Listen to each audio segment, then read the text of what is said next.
Welcome to the Speak by Design podcast, where we study personal style, message structure, and message strategy so you can become a consistently compelling force. Let's dig in. How do people get promoted? It's not really a mystery. It's two pieces. First, you have to hit the measuring stick. What are the requirements to hit the next level or to be ready for the next level in your organization? And the second is how to be the obvious choice, where everybody in the organization knows it's obvious you're ready for that next step. But let's look at that measuring stick. What if your company has not made it very clear what the measuring stick is? Well, then you want to ask. You want to say, I'm interested in advancing. I care so much about this organization. I want to help and be of value, and I want to be here for the long haul. If the next level is such and such, maybe it's director level or managing director or partner, what is required to get there so that I can be looking out for those activities and milestones? That's a very important conversation to have. In very mature organizations, that's in black and white writing on a piece of paper that you could review. But not all organizations are there yet, and especially startups or fast-growing companies that are creating new roles almost every month, they won't be there yet, and that's okay. But figure out what that is. If you still don't know, I'll tell you the quickest way to hit the measuring stick is be able to show how you had a bottom line result. And when I mean a bottom line, I mean how you have increased profitability. If you can answer that to your leader or HR, you are already hitting the measuring stick because that's quantifiable. That could be proven in a court of law that you are adding value. Now, some of you are in risk management and fields where you're protecting people from loss. How can you quantify that? What projects or initiatives were you a part of where you helped reduce what was going to be a large insurance claim or legal expense, and you were able to get it reduced to something small? That needs to be clear to people so they understand your value. But the obvious choice, there are some activities that help you run a campaign for promotion. And that's what we're going to dig into. So the first thing in making yourself the obvious choice is to ask yourself, do I act and react like a next level leader? Do I communicate like a next level leader? And finally, do I look and sound like one? So it's not just about how you dress and how you move around the office. It's in your behavior. Are you behaving in a mature way? Are you staying calm under pressure? Are you able to put a stake in the ground and say, here's what we need to do next? Do you communicate in a way that expresses authority and clarity? And that communication, when it's structured, when you're using frameworks to keep yourself organized and you're bite-sizing your messages into 90 seconds or less, never speaking more than 90 seconds unless invited to. So that's what we're looking for, to be the obvious choice. So you need to be able to run great meetings, ask bold questions, handle irrelevant questions gracefully. People are going to ask dumb questions, and handling those with respect and helping people not be offended when you highlight that's not a relevant question. And then encouraging people privately as well as publicly. Making your words magic bullets so that people are like, wow, what he said or she said was so powerful. And delivering the types of presentations that stand out a mile. Now that requires rehearsal and thoughtful preparation and creative design. So you're going to go into meetings and you'll be listening more closely. And when you disagree, if you disagree, write an email or speak up in the meeting and share that opposing viewpoint. Not kowtowing and hiding your opposing viewpoint or gossiping about it, or like speaking from courage and making that shift away from being an order taker who says, got it, yes, got it, to someone who questions the need, who says, are we sure we need this? How do we know we need this? Somebody who can control their negative emotions. We all have negative emotions. We all feel overwhelmed and stressed and anxious at times, disappointed at times, but can you control them, manage them, process them so that the job is not running you? And please, less swearing. Okay, so I know that swearing is a great, easy way to get attention, maybe even get a laugh from certain audiences. But during the period where you are positioning yourself for the next designation, this is a time to not swear, to swear less. Prepare for the meetings where you're going to be speaking to the people who are in the evaluation committee. And maybe that person's title is your evaluator. Maybe they are on a calibration committee. Maybe it's your direct supervisor. It could be that too. Start preparing content that is interesting for that person because they're going to speak on your behalf. There's going to be a meeting where people say, let's determine who's going to get the bonuses, who's going to be promoted. And someone is going to have to speak about you and talk about you. So feed that person information about you. That means that at least a month prior to that meeting, maybe 6 weeks, maybe 2 months prior to that meeting, you are getting in front of your, for lack of a better term, evaluator or direct supervisor and sharing what's new, what's exciting, what's moving faster than expected and slower than expected, and talking about what you want to build and teach others and what you want to experience at the organization. And even about what you want to learn, but make sure that what you want to learn is something that a person at the next level would want to learn. And sharing those interesting pieces and dialoguing on them is going to feed your evaluator so many great nuggets of what they can share about why you're ready. Then start building some stories because these stories are not just for your direct supervisor, they're for your supervisor's peers. See if you can get in front of them as well and tell a story of how you impacted a customer or another cross-functional group. Give a picture of the future of where you think the project is going or the industry is going or the company is going or where consumers are going to lead your organization because of changing preferences. Talk about your passions. What are you passionate about? What's driving you? You can help yourself stand out a mile with really great stories. Stories of how you have dealt with challenging moments or challenging customers, clients. Stories of how you have helped grow a team member, developed a junior person and helped them get ready for the manager designation. Any stories you have of how you have expanded learning within the organization. What have you taught people? What have you built for internal trainings? And what are you doing externally to shine a light on the organization? And sometimes that is your volunteerism because the volunteerism shows how much you care about the culture of the organization and people start to see you as a culture agent, somebody who is helping create the dynamic they want to see.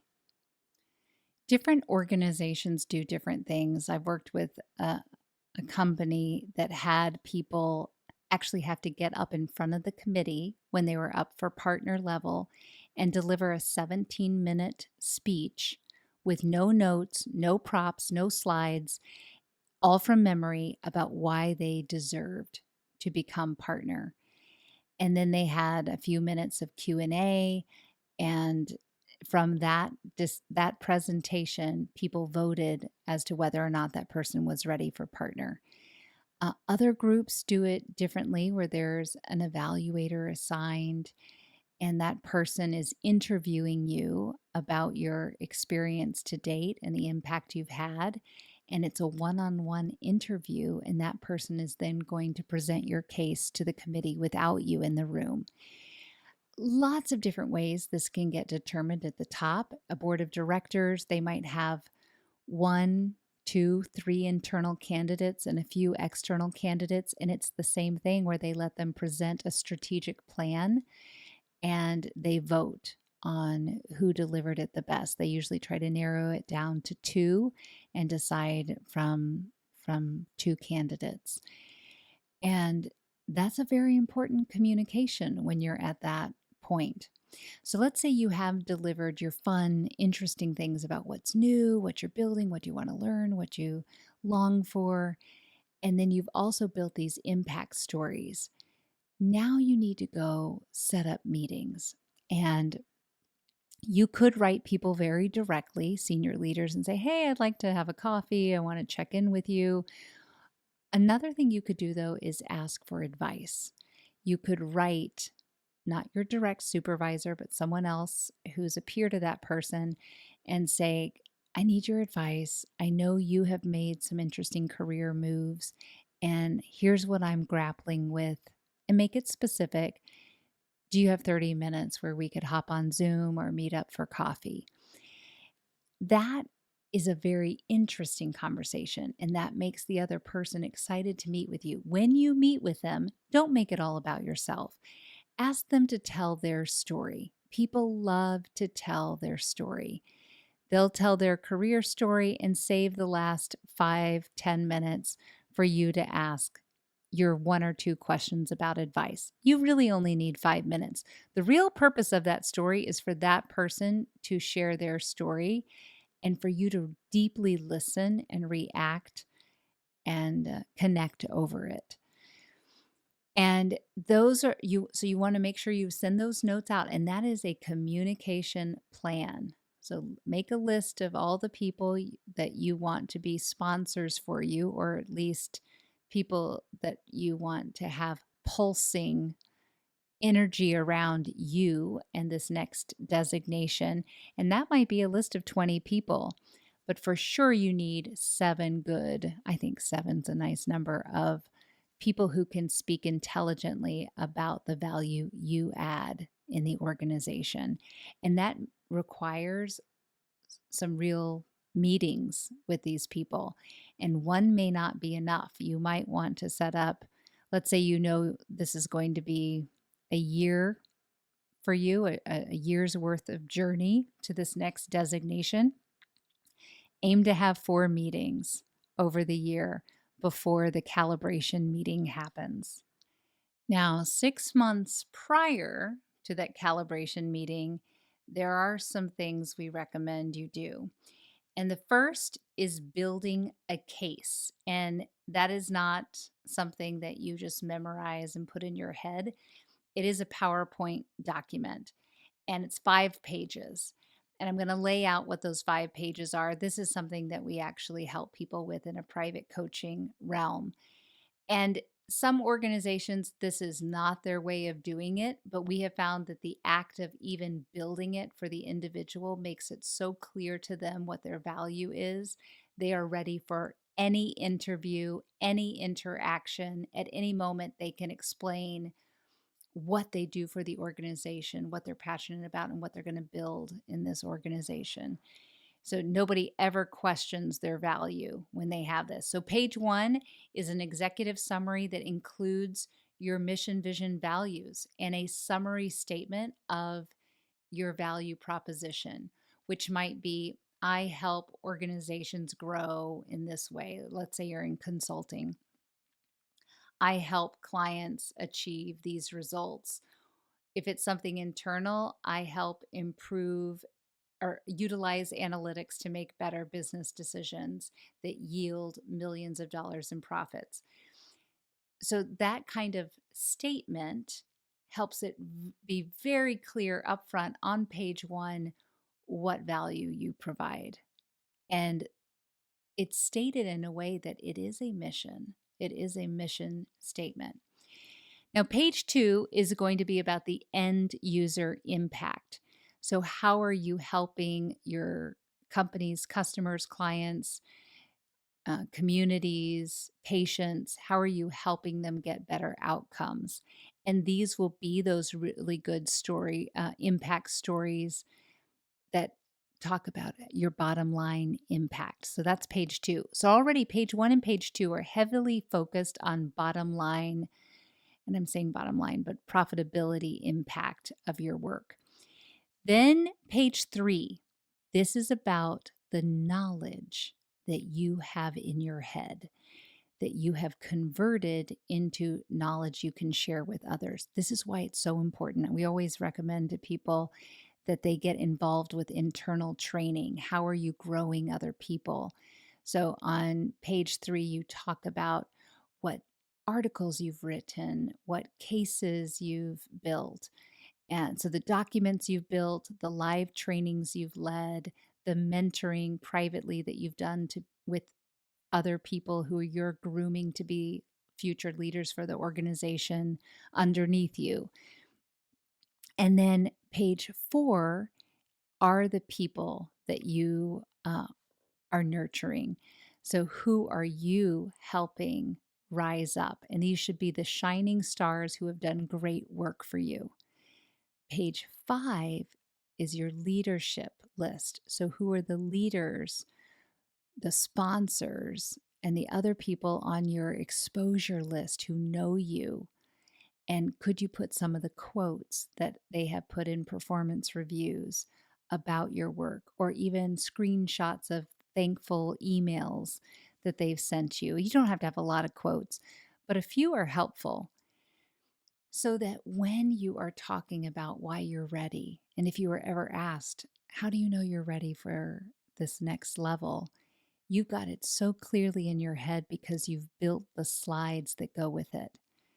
Now, the other use of this deck, this 5-page deck, is that you can go to anyone on your sponsor list and say, here's how I'm looking at my journey at our organization.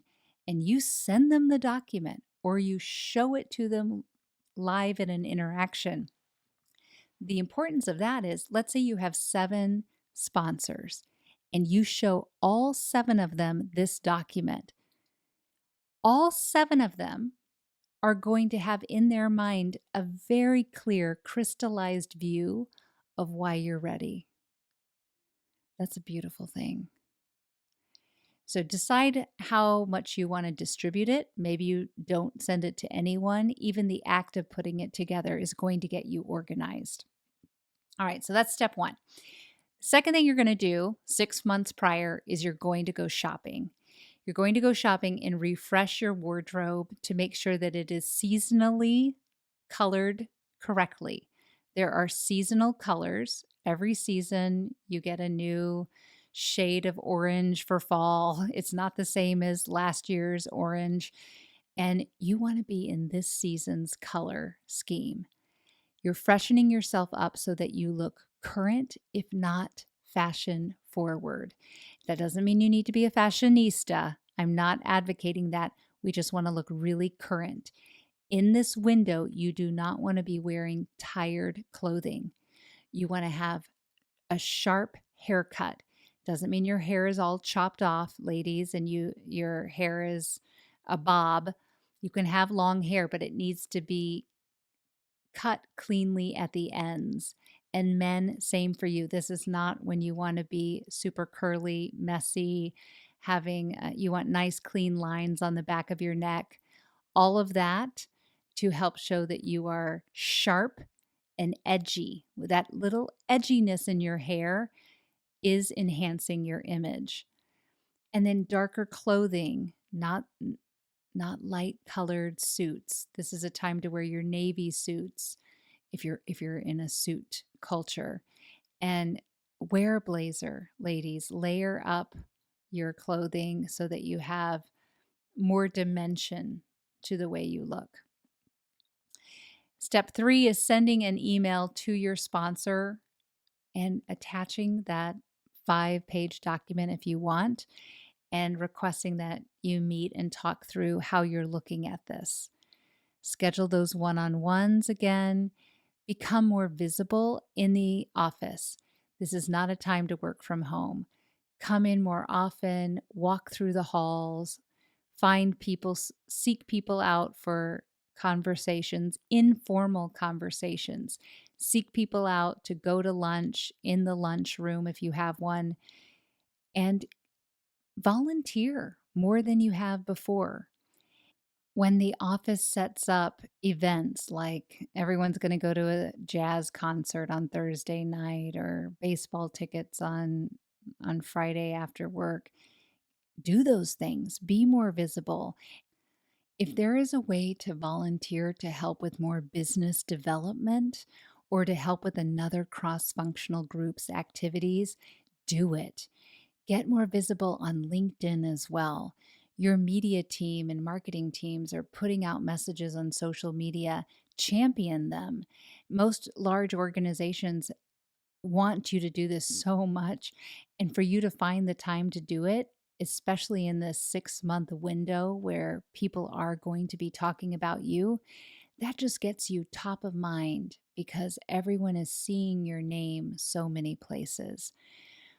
All right, this should give you lots of ideas for how to position yourself to be the obvious choice for that next level. I hope you enjoyed this. Take care, everybody. Have a great day.